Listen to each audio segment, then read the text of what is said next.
नमस्कार मंडळी तेलंगणा राज्यातील जे काही दृश्य असेल ते आपण पाहत आहात। न्यूजच्या माध्यमातून असेल, व्हिडिओच्या माध्यमातून असेल, फेसबुकच्या माध्यमातून असेल, ट्विटरच्या माध्यमातून असेल, ते आपल्याला दृश्य दिसत आहे। परंतु या विषयावरती कोणीही बोलायला तयार नाही। कारण तर राज्य कोणतं आहे, देश कोणता आहे याच्यावर आपल्याला काही घेणं देणं राहिलं नाही। खरं तर आपल्याला पाहिजे आपलाच मुलगा, आपलीच पत्नी, आपलंच घर, अशा पद्धतीची आपली मानसिकता झालेली आहे। या विषयावरती आपण बोलायला तयार नाही। या पृथ्वीचा अंत जवळ आलेला आहे। ज्या पद्धतीने एखाद्या लोकांचं घर आपण उद्ध्वस्त करत असेल तर आपलं घर सुद्धा उद्ध्वस्त होणार आहे याचं भान ठेवा। अहो, यासाठी आपल्याला रस्त्यावर उतरलं गेलं पाहिजे। जे काही सरकार असेल ते सरकार काय करत आहे, राज्य सरकार काय करत आहे, केंद्र सरकार काय करत आहे याचा विचार त्याला दिला पाहिजे। ते आता जे काही घर बांधणार आहे, त्या ठिकाणी मॉल बांधणार आहे, त्यासाठी कोणाचे तरी घर उद्ध्वस्त करण्याचं काम त्यांच्या माध्यमातून सुरू झालेलं आहे। मग तेलंगणा राज्य असेल, महाराष्ट्रातील सरकार असेल, केंद्रातील सरकार असेल, कुठलंही सरकार असेल, याचा इफेक्ट आपल्या सर्वांवर होणार आहे। ज्या पद्धतीने त्या ठिकाणी प्राण्याच्या जे काही प्राणी असतील त्या प्राण्याच्या किंकाळ्या, त्याचा रडण्याचा आवाज व्हिडिओच्या माध्यमातून आपल्याला ऐकलेला असेल। अक्षरशः धैरावरा त्या ठिकाणी ते जनावर पळत आहेत। त्या ठिकाणी जे काही वाघ असतील, सस्य असतील, हरणं असतील, जे काही प्राणी असतील, त्या ठिकाणी त्यांचं घर उद्ध्वस्त होत आहे।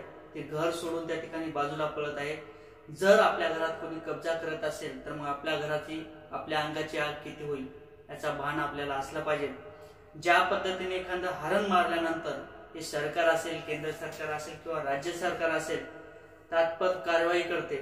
मग आज काय झालेलं आहे, या महाराष्ट्रातील शेतकरी, या महाराष्ट्रातील जे काही नागरिक आहेत ते कुठे झोपीत आहे।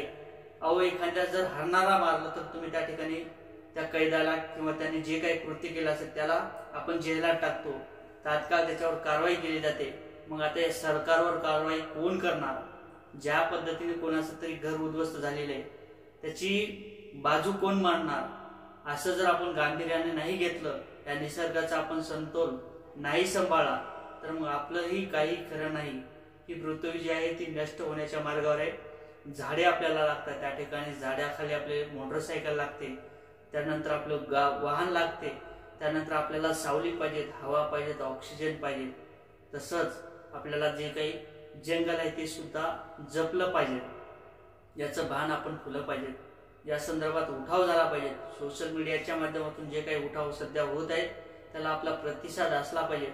असे जे काही व्हिडिओ असतील, आपले जे काही व्हिडिओ असतील, इतरांचे काही जे व्हिडिओ असतील ते शेअर करा, जेणेकरून सरकारला जाग आली पाहिजे। हे कुठेतरी प्रकरण दबलं नाही पाहिजे।